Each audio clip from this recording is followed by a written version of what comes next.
ទិដ្ឋភាពអ៊ូអខ្លាំងបាទពួករដ្ឋខ្មែរយើងក៏ចេញពីថៃច្រើនហើយថៃក៏ចេញពីខ្មែរយើងច្រើនថ្ងៃនេះដល់ទីថ្ងៃនេះបាទទិដ្ឋភាពមិនក៏អត់ចិត្តមិនបែបបាទវេលាមក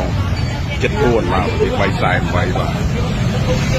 នេះអស់ខ្លាញ់បាទដល់ខ្មែរដល់ថ្ងៃគឺច្រើនដូចគ្នាបាទ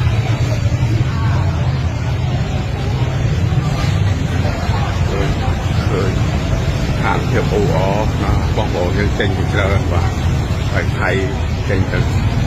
ថៃយើងទៅច្រើនបាទនេះបងប្អូនចេញពីខ្មែរយើងច្រើនបាទតាមតោច្រើនមែនទែនបាទភាពថ្ងៃនេះបាទហើយមានការលើកឡើងច្រើនខមមិនច្រើនថាថៃបិទម៉ោង4ម៉ោង3នេះបាទយើង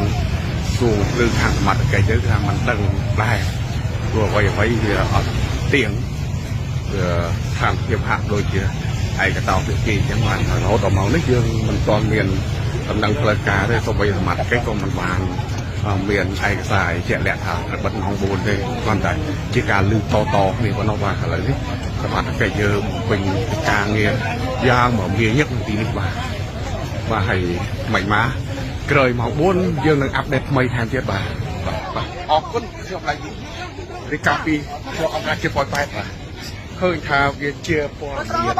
มันមានប្រភពបាទមកតិចក៏មិនដឹងទៅជាប្រវត្តិចិត្តតែនឹងតគ្នាដល់អញ្ចឹងចេញពីថៃមកច្រើន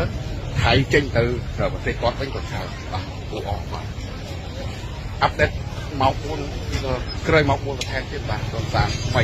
នឹងវាដំណឹងអីខែទៀត